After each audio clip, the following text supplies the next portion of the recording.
did, honey. After driving all night. What time is it? Almost 4:30.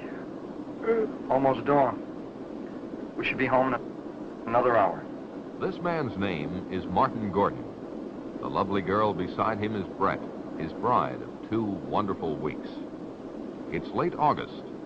They're returning from their honeymoon to their home in quiet, peaceful Angel County, California.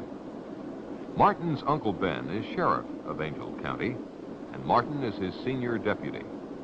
Martin has high hopes of succeeding his uncle when Ben retires. But for now, Martin has only the thoughts, emotions, and pride of a very happy newly married young man. Brett is his, and he feels no man could ask for more. And now, without warning, their honeymoon is to become a nightmare.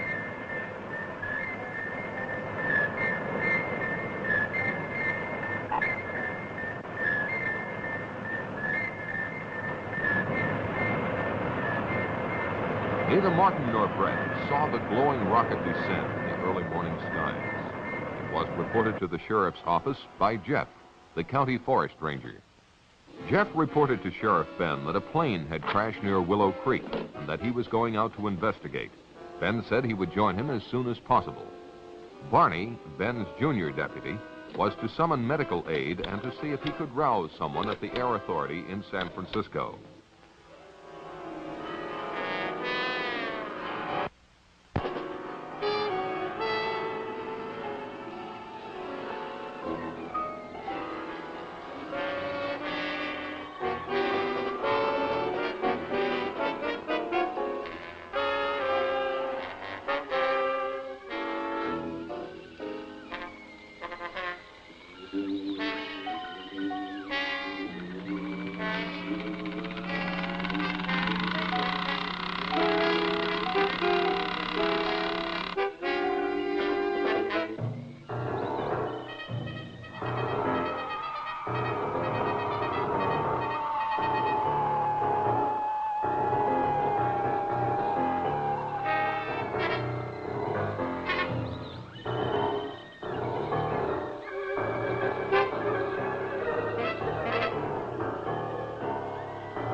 Uncle Ben, honey.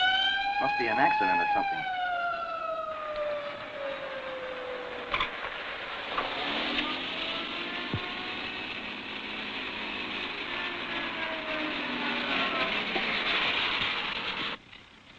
There's a plane crash down the road a couple of miles. I'm going to be a little short-handed till help gets here. Go around back of me.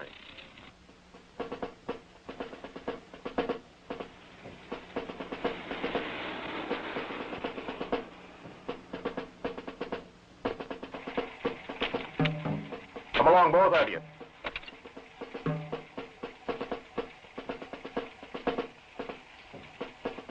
Get in, honey.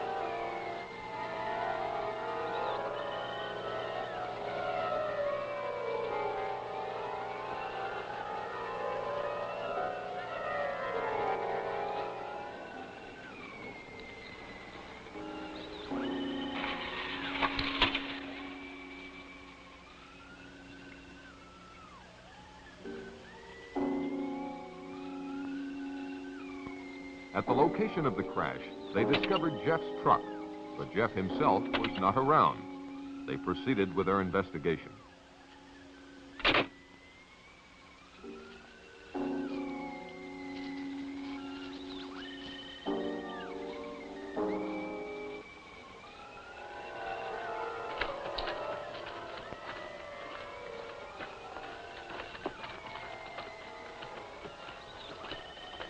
They looked at the rocket in utter amazement.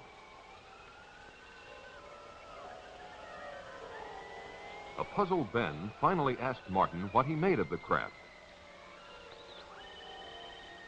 It's no airplane. Could be one of our missiles. Or one of theirs.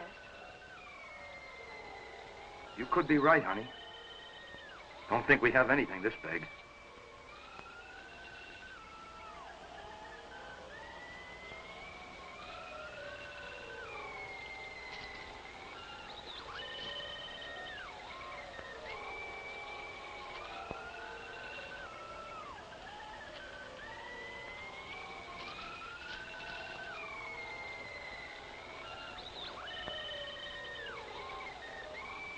Ben could not understand why the craft wasn't severely damaged.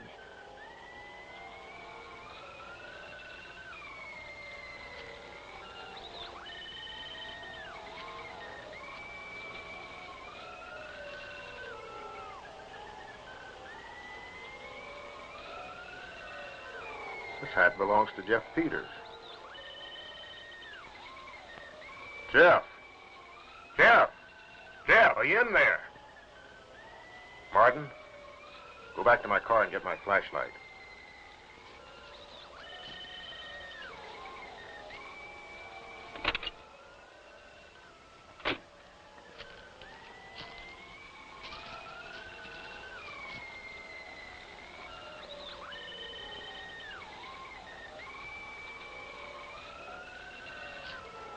Ben, don't go in there. You don't know what's in there. I think I hear him moving inside. Maybe he's hurt.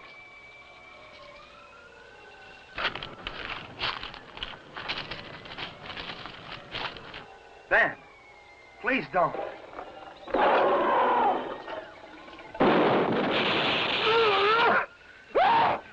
Ben. Ben.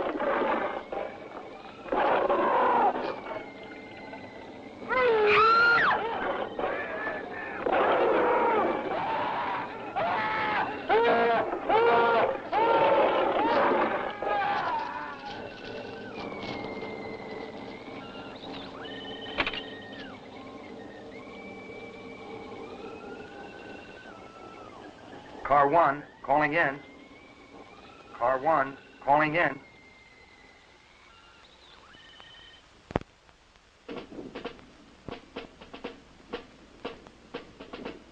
Within the hour, Martin's unusual call for assistance was answered by a special unit led by a Colonel James Caldwell.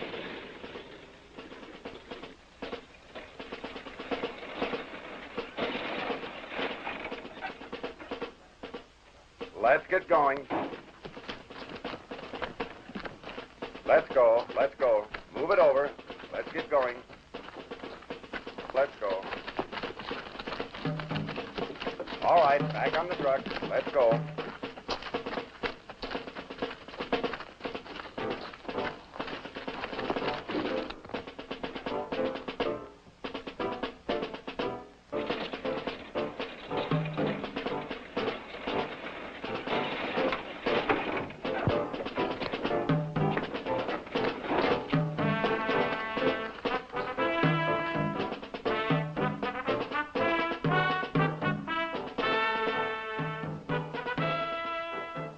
Sergeant, take one man and check it out. Yes, sir. Okay.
The sergeant reported seeing an amazingly large creature in the aft section of the strange craft.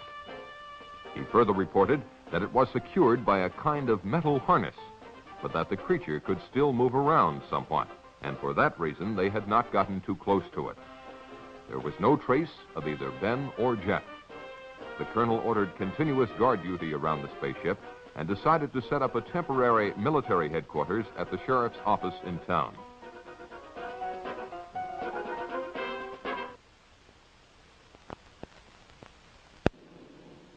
By the next day, Colonel Caldwell had the situation well in hand.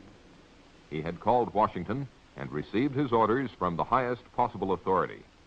He was to maintain tight security and to await the arrival of a Dr. Bradford, who had been on assignment at the Jodrell Bank Radio Observatory in England. Upon arrival, Bradford was to take complete charge of the operation. He was the world's leading authority on space emissions and had worked out a series of systems that might lead to communication with other forms of life, when, as, and if they were contacted. Martin was outraged by the government's intellectual approach to a monster that had already killed and caused the disappearance of his two close friends. Caldwell tended to agree with him, but stated he had to follow his orders.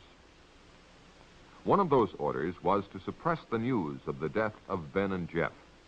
Martin was appointed temporary sheriff, and all news intended for public consumption was to emanate from his office. The Air Authority issued a cover-up story that a plane had crashed and burned, and this was to suffice until the experts cleared up the mystery of the visitor from outer space.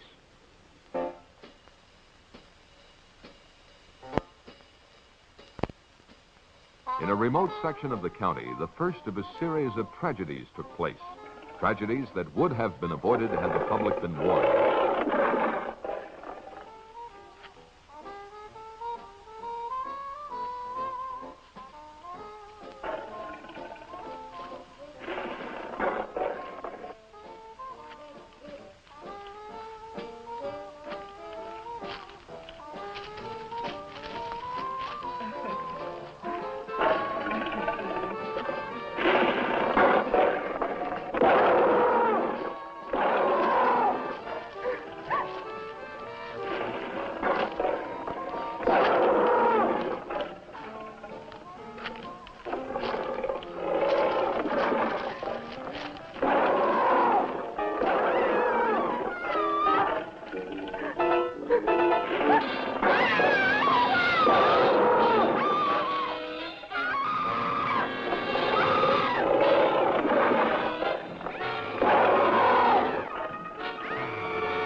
Later that day, while they were awaiting the arrival of Dr. Bradford, Martin instructed Barney, on advice from Colonel Caldwell, to plant in the local papers the news that Ben and Jeff had taken off on a fishing trip to British Columbia.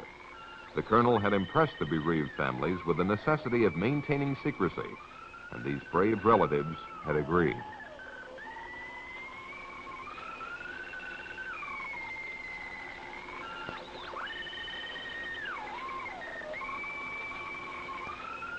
Despite Brett's inquiries about what Martin had seen in the spacecraft, he avoided specific details for fear of disturbing her more than she was.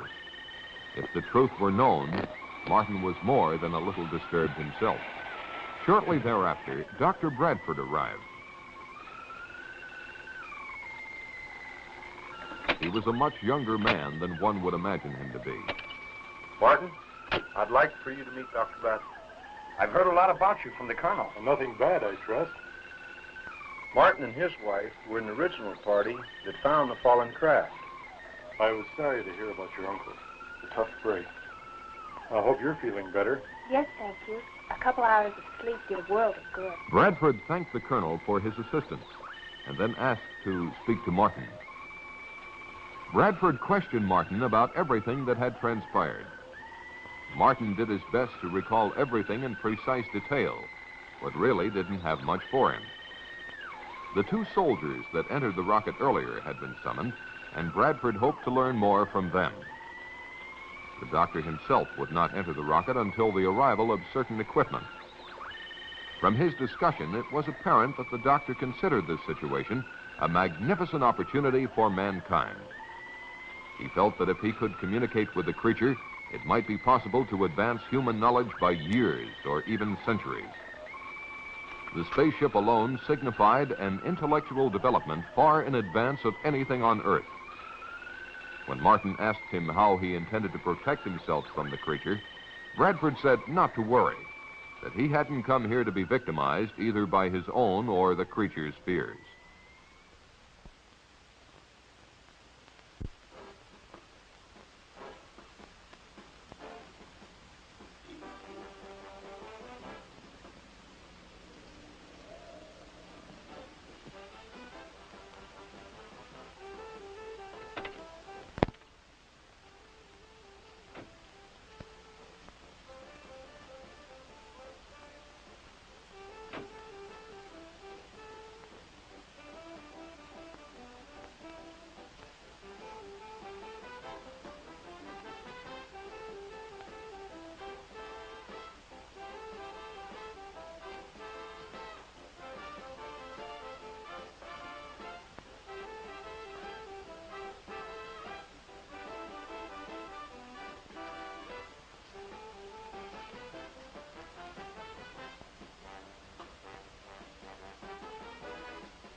Oh, hi, Barney. We'll be right out. Well, that's all right. Just take your time. I didn't know we had company. Look at me, I'm a mess. Don't be impolite. Forget the drink. Now you're talking, honey. What do you have, Barney? How about a bourbon and 7? Coming up. Would you get the 7, honey?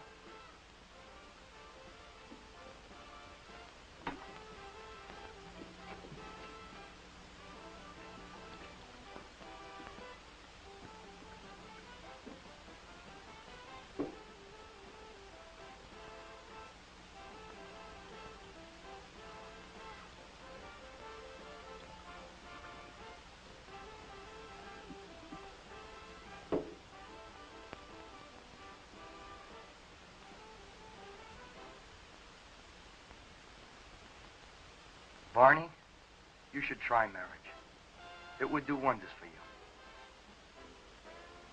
Barney and Martin had been bachelor buddies for years, but now that Martin was settling down to marriage, they were slowly drifting apart. Barney, naturally, was still dating all the girls in town, and he couldn't understand why Brett and Martin didn't pal around with him more than they did. He couldn't comprehend that married life brought with it not only new problems and duties, but the necessary togetherness of husband and wife as well. Despite Brett's most tactful considerations, such as inviting him over to dinner quite often, Barney was growing resentful of her, or at least she felt that he was. Since time began, this change in relationship has probably happened to all buddies in similar circumstances. Life has its way of making boys grow up, and with marriage, Martin's time had come. His life was now Brett, a life that he thoroughly enjoyed.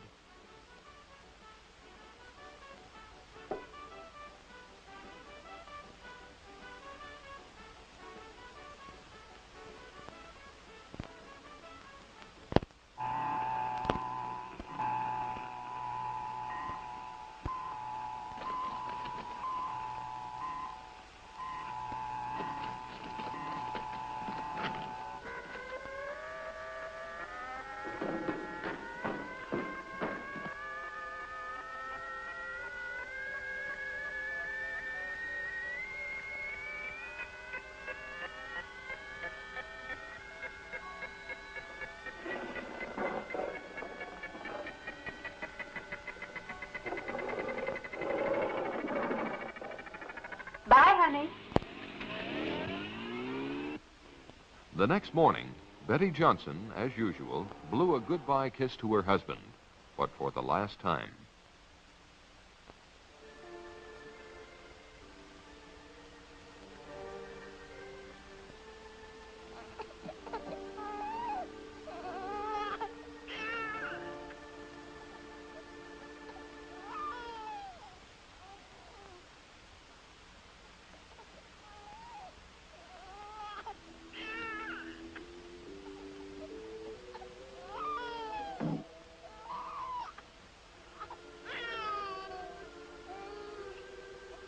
Poor baby. Let Mommy take your temperature.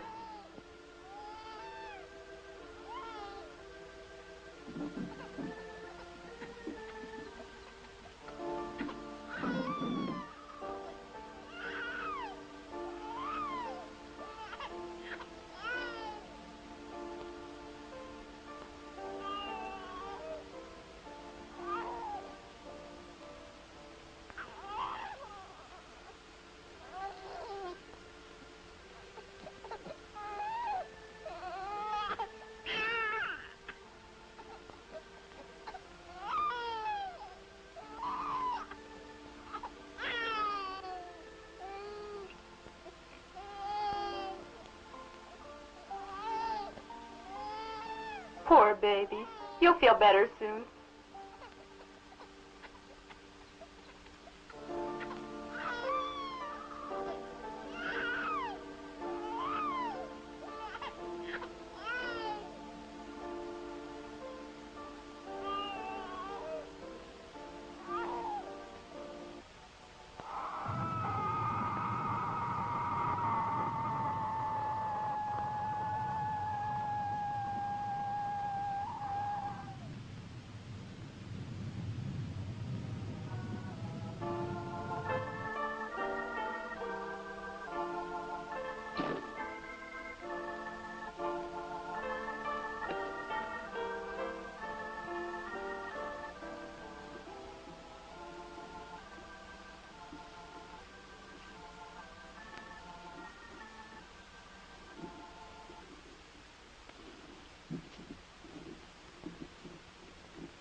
Grandpa, can I go for a walk?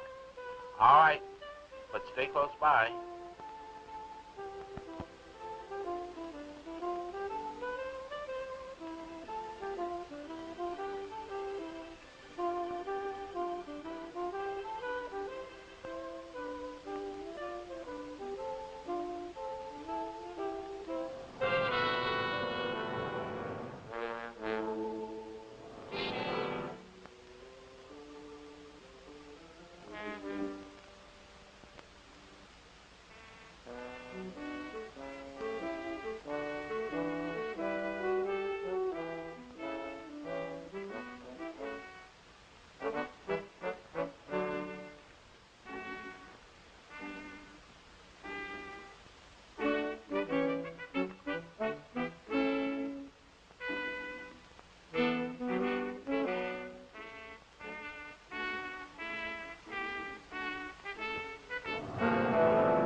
Bobby. Bobby.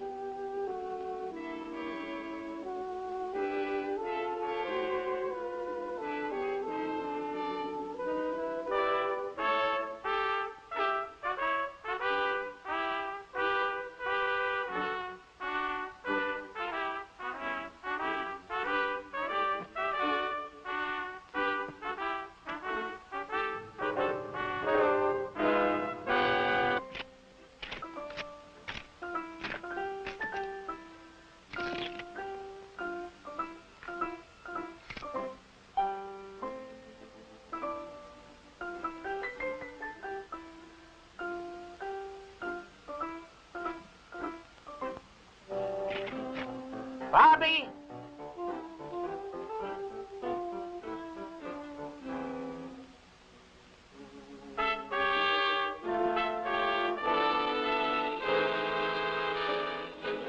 Bobby! Bobby!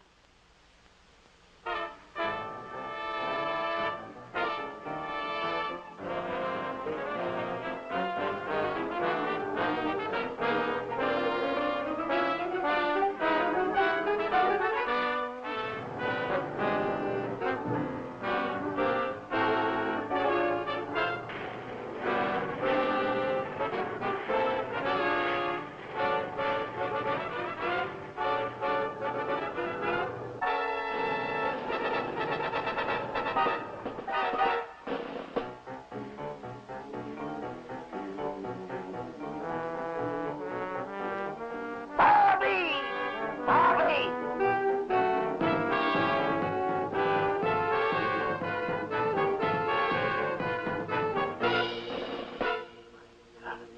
Bobby.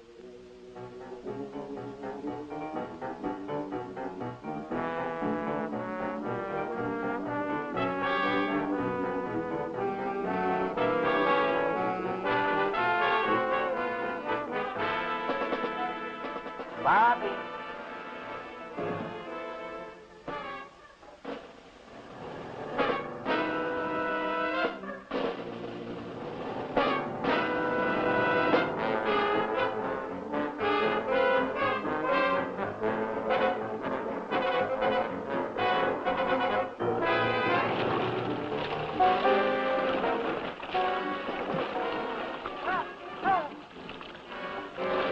Help! Help! Help! Help! Help! Help!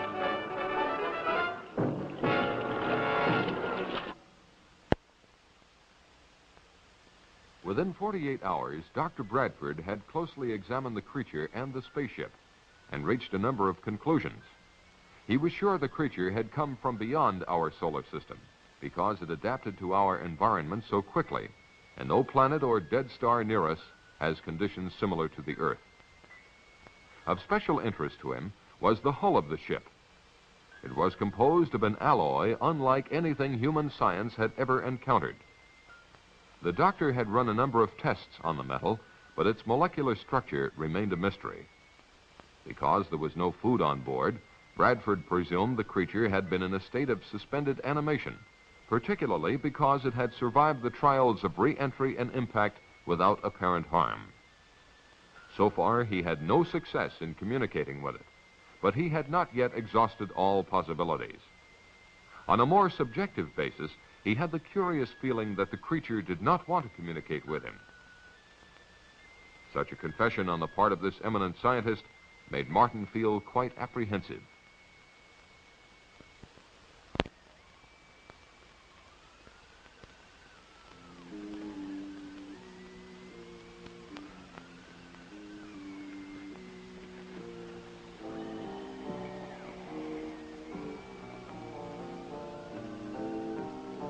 While on a routine call to pick up instructions from Colonel Caldwell, Martin received an urgent message from Barney.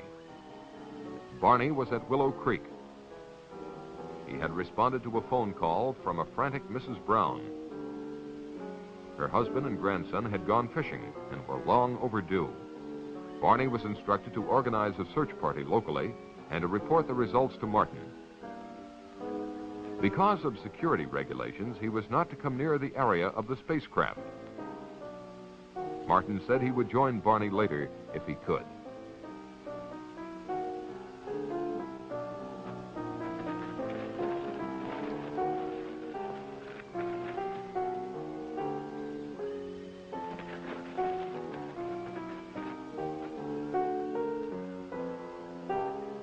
Acting on a hunch, Martin decided to see for himself if the monster was still there. It was. Bradford had installed TV cameras inside the spaceship and was testing the creature's reactions to sound, light, electricity, color, and air pressure. When Martin asked him if he had any luck in communicating with the beast, Bradford confessed that he hadn't, but would try again when certain data was returned to him from computer processing. It was at this time that Bradford came up with a frightening theory, namely that the creature might be a product of engineering, the same engineering that built the spaceship. What he didn't understand was why some form of communication had not been built into the creature. When Martin asked him if this weren't something to worry about, Bradford said no. It was probably his own failing at not being able to establish communications. It seemed to Martin that if Bradford's theory were correct, humanity might be in grave danger. Bradford dismissed Martin's fears by pointing out that the creature was not exhibiting any signs of violence, and besides, it was firmly secured by the harness. That afternoon in Moncrief Park, a group of neighbors got together for a hootenanny. Oh, she left me sad, but still I am happy. In fact, I am glad, for I am as free as that bird in the tree, 'cause she left me alone and could not marry me.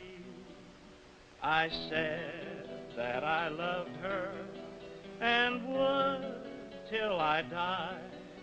I tried to forget her, and I really did try, but I'll still think of her till the day that I die, 'cause I think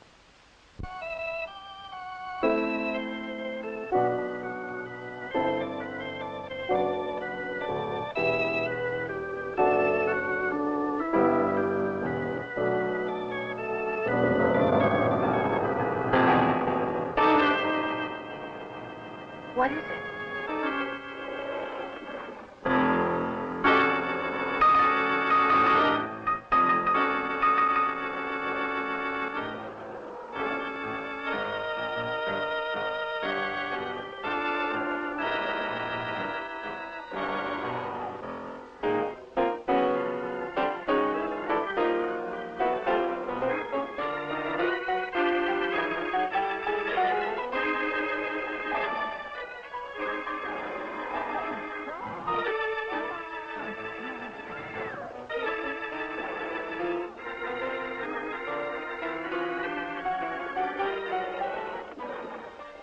You stay there. Stay calm.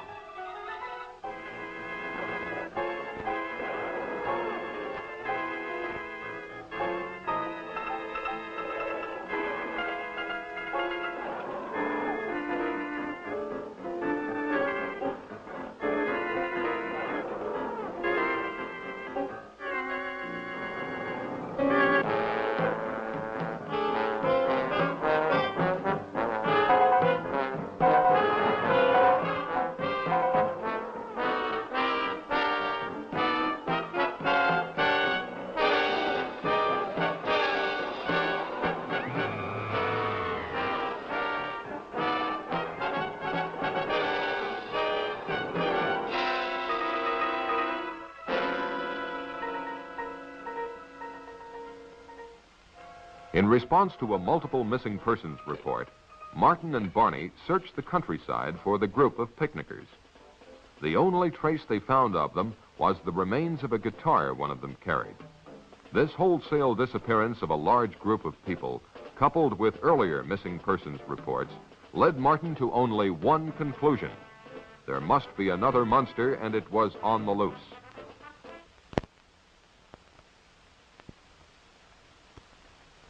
The colonel listened to Martin's theory, and after consulting with Bradford, decided to call Washington. He was told to follow his own good judgment, but under no circumstances was he to alarm the populace. The colonel decided to organize a county-wide search. Martin's assignment was to search the north end of the county.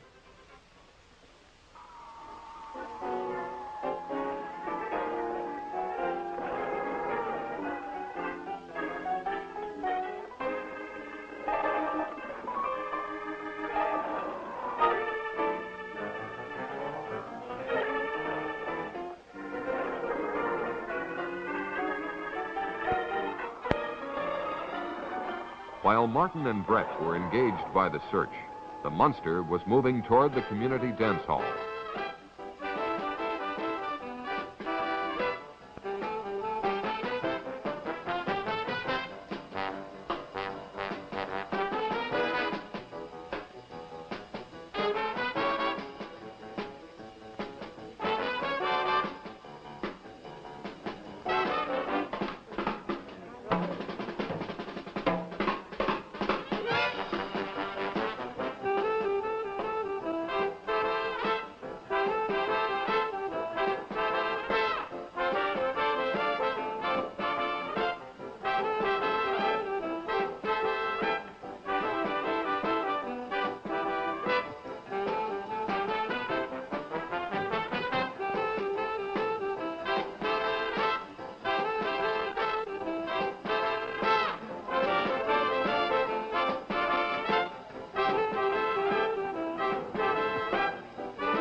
Rita.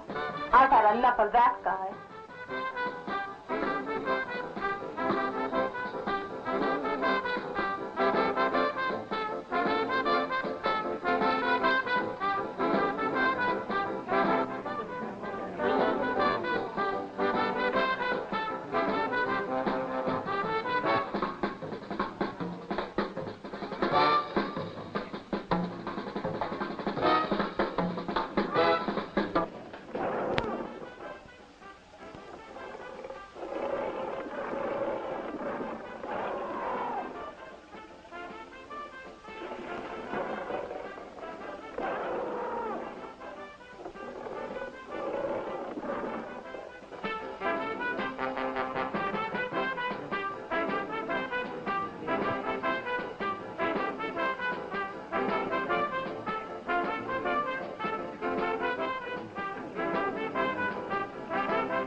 While Martin and Brett were taking a break from the search, a call came through which confirmed Martin's theory. Colonel Caldwell told them of the monster's attack at the dance hall. His troops now had orders to destroy the monster, and he asked for Martin's assistance. Martin said he would join the colonel as quickly as possible.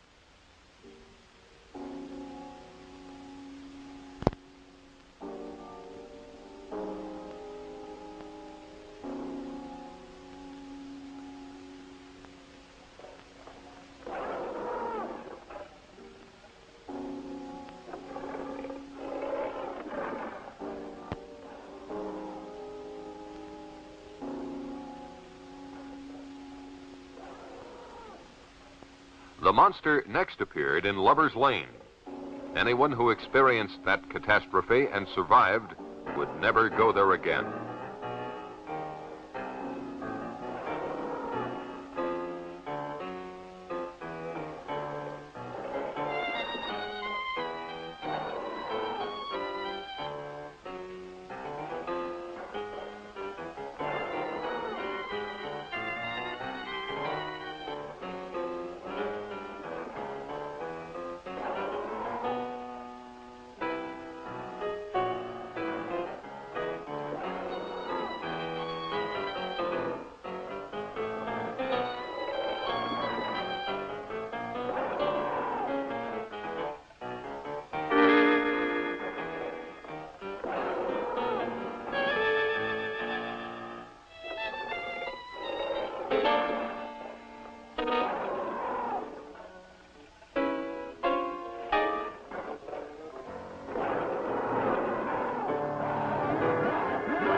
God!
was almost an hour before Caldwell learned of the monster's devastating new attack. Colonel Caldwell wasted no time ordering his men into action. It was at this point that Bradford interceded.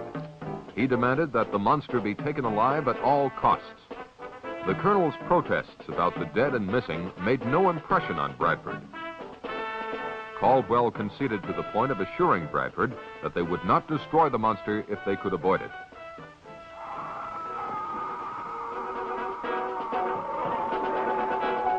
Get on with it, Lieutenant. Move it out, men.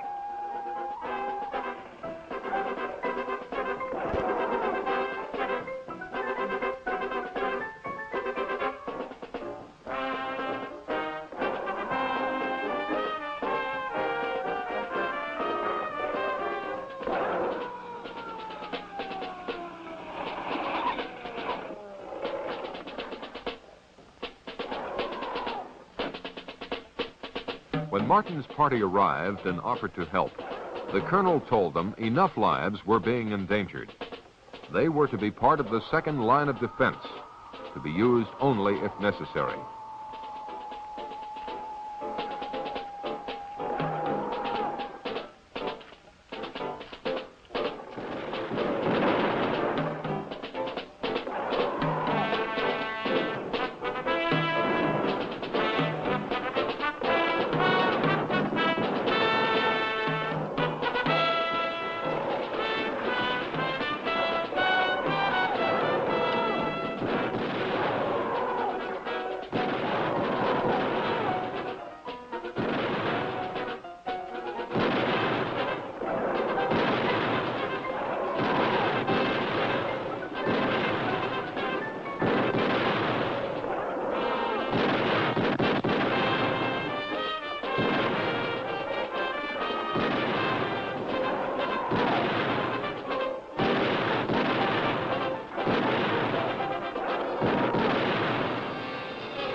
The sergeant, a shaken man, returned babbling about what had happened.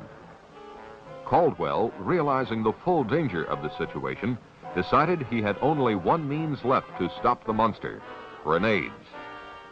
Now Bradford made a drastic move.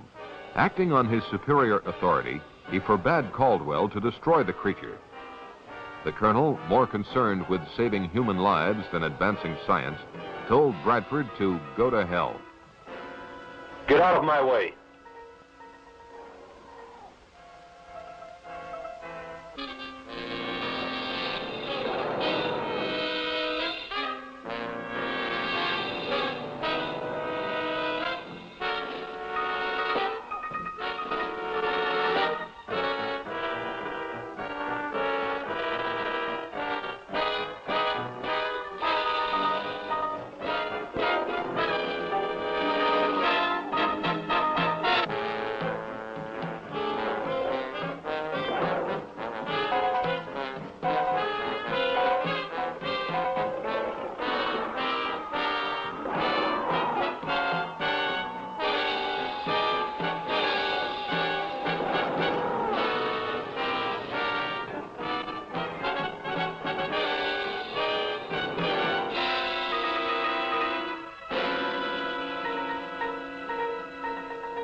Where's he going in such a hurry?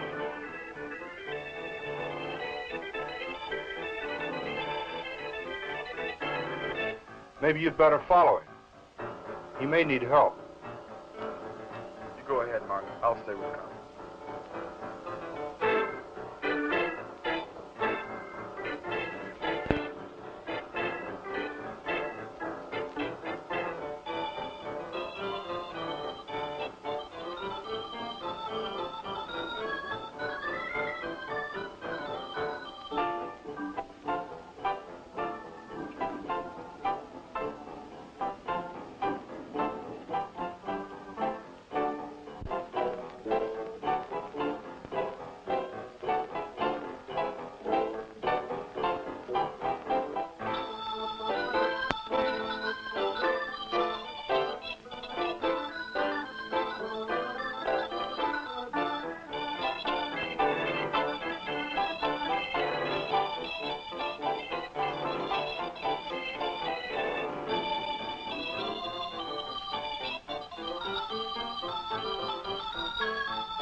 The explosion loosened the harness on the monster and allowed it to escape.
Martin tried to help the doctor, but there was no time. Bradford told Martin what he had just confirmed, that these monsters were highly specialized test animals. They were, in fact, mobile laboratories that consumed human beings in order to analyze them chemically, undoubtedly to detect weaknesses in the human species. He told Martin that the information fed into a computer in the spacecraft. Further, he added, now that both monsters were dead, the computer would activate a transmitter to send the results into outer space. Martin knew what he had to do.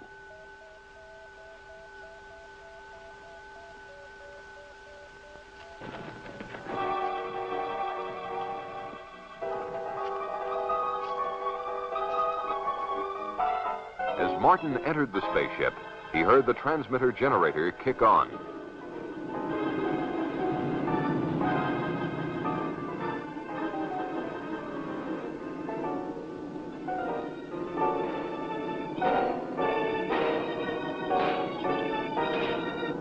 The super tough alloys of the spacecraft were not even dented by Martin's hammer.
As the transmitter stopped, Martin felt sick. Evidently, all the information had been transmitted.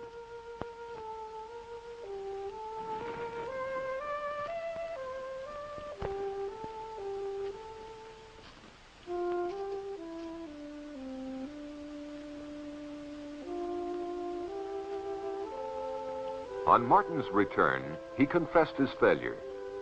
He slowly asked Bradford what was in store for humanity. Bradford was pessimistic, but implied that maybe all was not lost. After all, he told them, the vastness of the universe is incredible. If these monsters had come from its outer limits, their home might even no longer exist. Or if they do come again, perhaps man will have advanced enough to cope with them and those who made them. Only God knows for sure, were Bradford's last words to anyone on this earth.